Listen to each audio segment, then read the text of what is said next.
और मराठवाड़ा के बाहर से भी बहुत सारे कैंडिडेट्स यहाँ पे आए हैं। और हमारा जो ये मकसद था, आज ये पूरा मकसद कामयाबी की तरफ हम लोग जा रहे हैं। और ज़्यादा से ज़्यादा आज शाम तक हम 2000 से ज़्यादा नौजवान जो बेरोजगार है, इनको आज के आज अपॉइंटमेंट लेटर देने की हम यहाँ पे कोशिश कर रहे हैं। आपके जबान वापस से आपका एड्रेस और ऑफिस का जानकारी दे दें आप। जी, जो नए देखने वाले युवा बाहर से आने वाले, आपका ऑफिस का एड्रेस पता बता दीजिए ताकि आने में आसानी हो जाए। एंडलेस हेल्पिंग फाउंडेशन का हमारा जो पता है वो prime complex, Beed bypass road, Chhatrapati Sambhaji Nagar, Aurangabad. कितने कंपनी ने यहाँ पे हिस्सा लिया? अभी हमारे पास में यहाँ पे 100 कंपनी आ चुकी है और 100 कंपनी में 4750 जॉब अभी यहाँ पे उपलब्ध होने जा रहा है। हाईएस्ट पैकेज की भी बात की है अभी आपने। जी, हाईएस्ट पैकेज क्या है यहाँ पर? अभी सभी कंपनियों का उनके क्वालिफिकेशन जो यहाँ पे जो हमारे नौजवान जो साथी आ रहे हैं, उनके स्किल के हिसाब से, उनके एजुकेशन के हिसाब से हम लोग उनको कंपनी हाईएस्ट पैकेज देने की कोशिश करेंगे।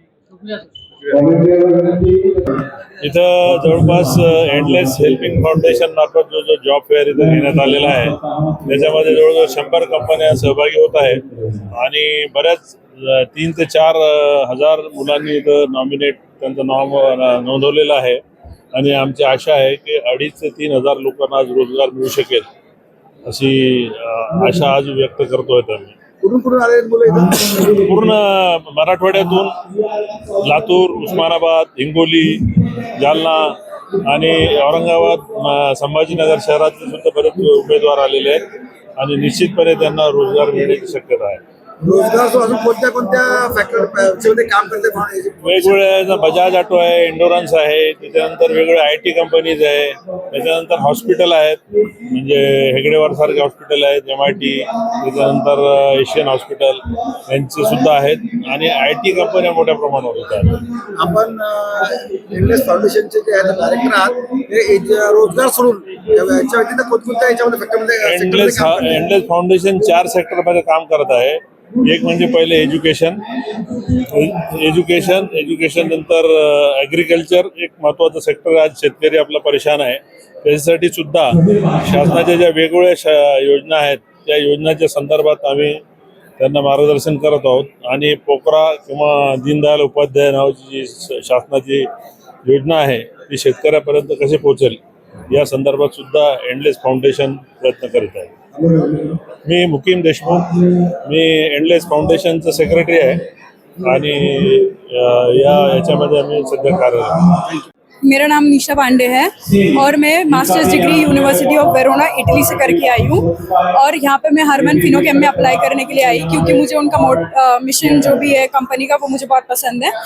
और मैं ये मतलब इस मेले से ये मतलब प्रमोट करना चाहती कि लड़कियों ने और पढ़ना चाहिए और पढ़ के आगे बढ़ना चाहिए हमारे इंडिया के लिए। और मैं इटली से पढ़ के यहाँ पे आई हूँ हमारे इंडिया के तरक्की के लिए। क्या किया आपने? मैंने किया है masters degree in biotechnology, molecular and medical biotechnology. कहाँ से आप? इटली से। इटली से। नहीं, पढ़ाई इटली से की है। हाँ। आप इंडिया से हो गए? हाँ, मैं इधर औरंगाबाद से ही हूँ।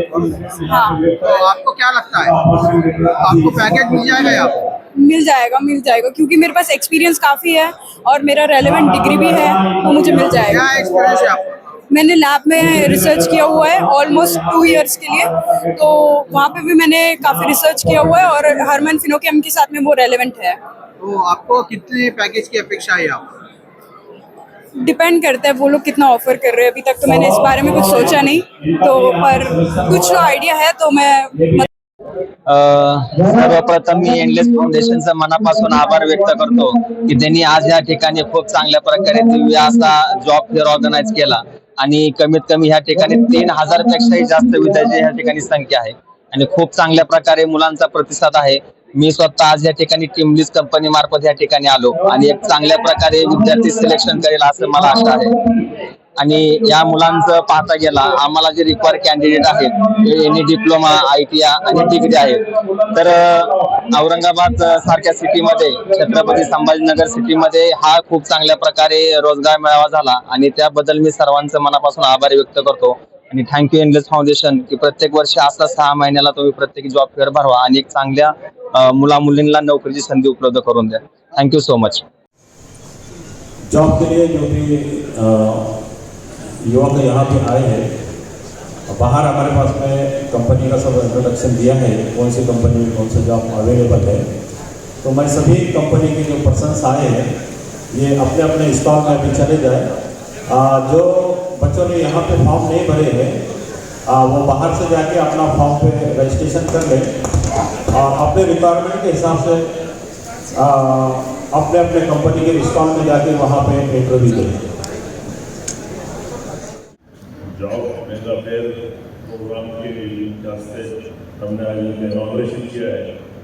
MIT के सर्वे सरकार मनीष शर्मा साहब, अशफाक पटेल साहब जो हमारे फाउंडेशन के अध्यक्ष है और बहुत ही कम बोलते हैं और एकदम बैकग्राउंड में रहकर पूरा काम उनका चलता है। ऐसे हमारे अशफाक पटेल साहब, करीम पटेल साहब, जावेद पटेल साहब, जाकिर पटेल हमारे उपाध्यक्ष, फारूक पटेल साहब, सी हकीम पटेल साहब, मोहन साहब शिक्षण अधिकारी, रशीद पटेल साहब और सभी मेरे जो नौजवान साथी बहुत कम वक्त में मेरा जो ये है ख़त्म करने वाला हूँ।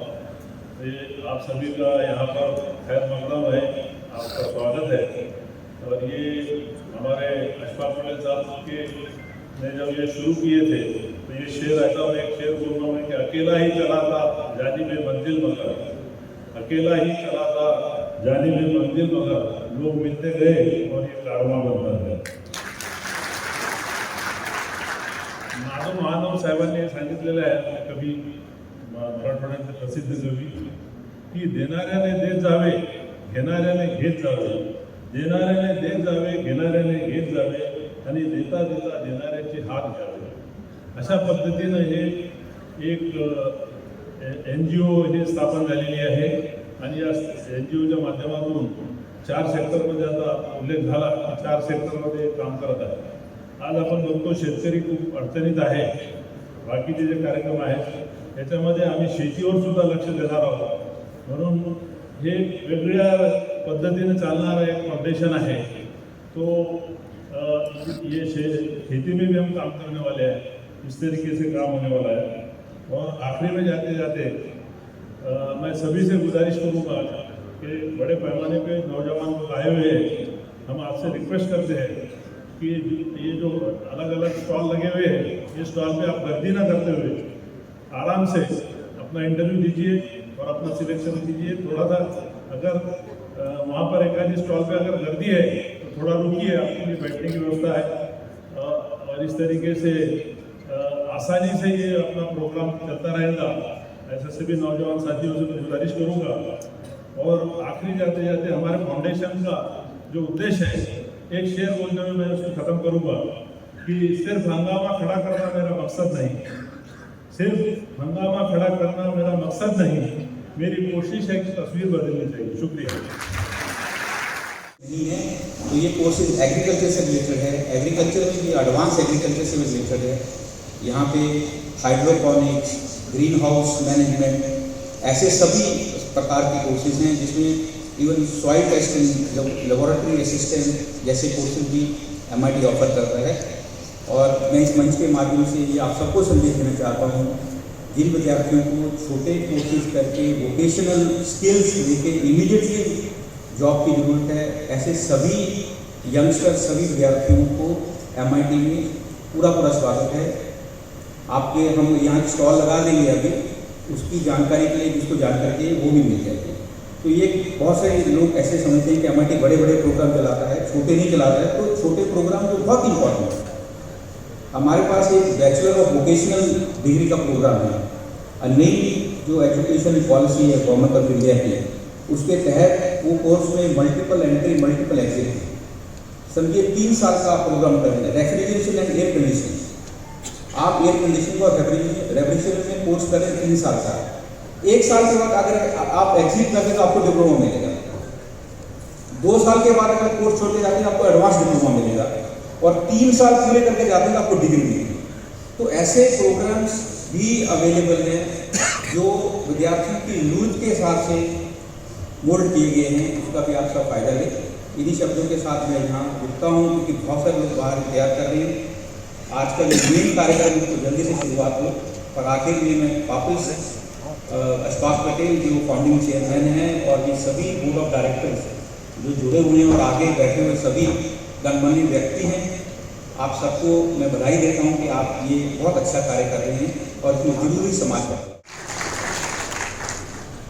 अशफाक पटेल जी, करीम पटेल जी, जावेद पटेल जी, फारूक पटेल जी, मोगल साहब जी, मुकीम देशमुख जी, एडवोकेट फारूक पटेल जी, जाकिर पटेल जी, सभी पटेल जितने पटेल आए हैं सभी पटेल काय गाव खेड्यात ज्या ठिकाणी पहिले जायचो भाषणाला किंवा संबोधित करायला तर त्या ठिकाणी सर्व पटेल पाटील असं एक उल्लेख केला की सर्व त्याच्यामध्ये आलेले.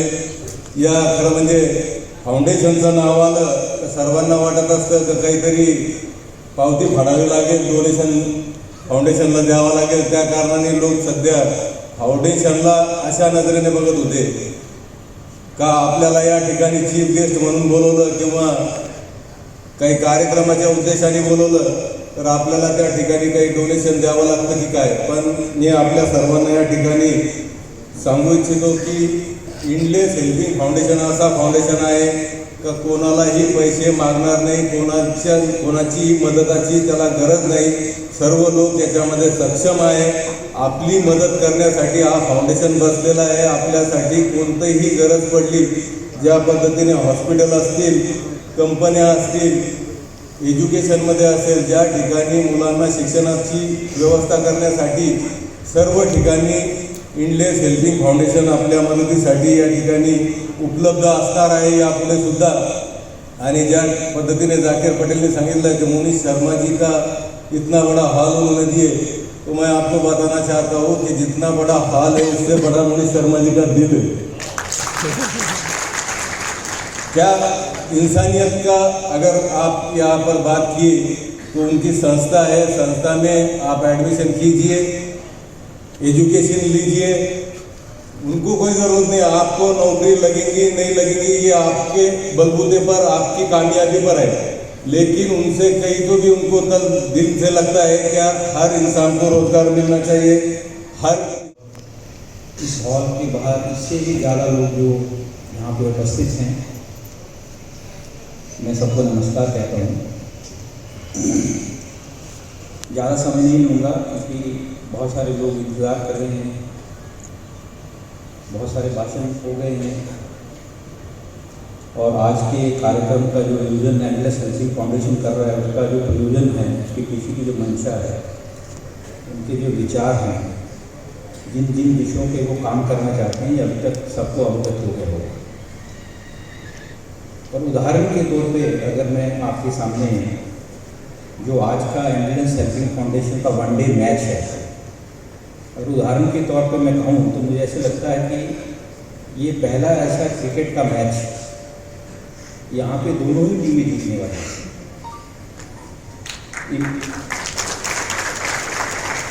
आज जब संध्या शाम को ये प्रोग्राम ख़त्म होगा तो इसमें जो 80 से ज़्यादा कंपनीज यहाँ पे ये आशा लेके आई हैं कि उनको अच्छे नौजवान स्किल्ड लोग मिलेंगे, वो भी खुश होकर जाएंगे. और यहाँ पे इतने यंगस्टर जो डिजर्विंग यंगस्टर बैठे हैं, एस्पिरेंट्स बैठे हैं, जिस देश का भविष्य है, वो भी शाम को खुश होकर जाएंगे अपने हाथ में अपॉइंटमेंट डाल के. तो ये दोनों चीज़ें मैच करने वाली हैं. तो मुझे बड़ी इस बात की खुशी है कि MIT का एक छोटा सा सहयोग, एंडलेस हेल्पिंग फाउंडेशन, जिस सोच से इस संस्था को खड़ा किया है, जिन विचारों से इस संस्था को खड़ा किया है, जिन क्षेत्रों में ये संस्था काम करना चाहती है, ये सही में शहर में नहीं. हमारे देश इतना बड़ा देश है, 1.5 बिलियन की आबादी का देश है.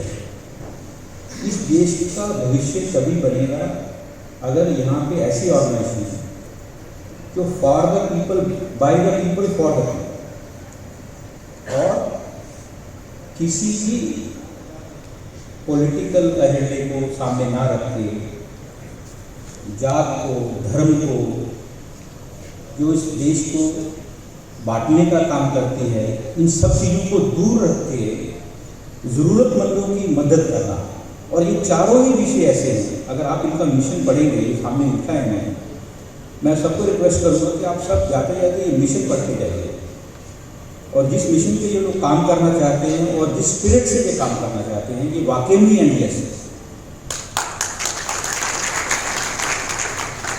और मुझे इस बात की भी खुशी है कि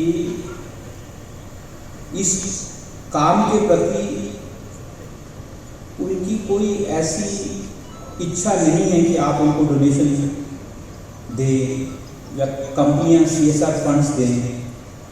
उनका ऐसा मानना है कि उनके जो सहयोगी हैं वो इतनी क्षमता रखते हैं कि अपने व्यवसाय में से, अपनी जेब में से उतनी रिसोर्सेज, उतना पैसा इस काम के लिए डाल सके जिसके माध्यम से वो सब डिजर्विंग लोगों की मदद हो सके।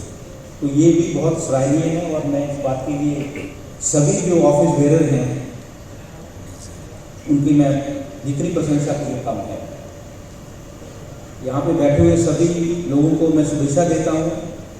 इसके आगे भी एंडलेस हेल्पिंग ऑर्गेनाइजेशन को, फाउंडेशन को जो भी मदद लगेगी, MIT ज़रूर उनका साथ देगा। और हमारे देश के युवाओं को, फार्मर्स को, ऐसे मार्जिनलाइज्ड कम्युनिटीज़ को, अनरीचेबल को, जो सही में बहुत ताकत रखते हैं, जिनमें हुनर है पर उनके उन तक कोई पहुंचता नहीं है, ऐसे सब लोगों की मदद एंडलेस हेल्पिंग फाउंडेशन कर रहा है। और MIT इस छोटे सी हेल्प कर रहा है, फरमाइशें देते हैं, मुझे इस बात की बहुत खुशी है। मैं आपको ये बताना चाहता हूँ कि MIT के बारे में जब आप बात करते हो तो बहुत बार ऐसा होता है कि हमें ऐसे लगता है कि MIT जो है हायर एजुकेशन में काम करता है, यहाँ पे BTech, MTech, PhD ऐसे विषयों पे काम करता है। मैं आपको इस मंच के माध्यम से बताना चाहता हूँ कि MIT स्किल डेवलपमेंट में बहुत बड़ा काम करता है और यहाँ पे छोटे छोटे कोर्सेज 3 महीने के, 6 महीने के कोर्सेज करके आपको अच्छा एम्प्लॉयमेंट मिल सकता है। तो ऐसे कोर्सेज MIT करता है, इसको और आगे बढ़ाने की हम कोशिश कर रहे हैं। और इसमें जो कोर्सेज हैं ये रेंज ऑफ कोर्सेज हैं।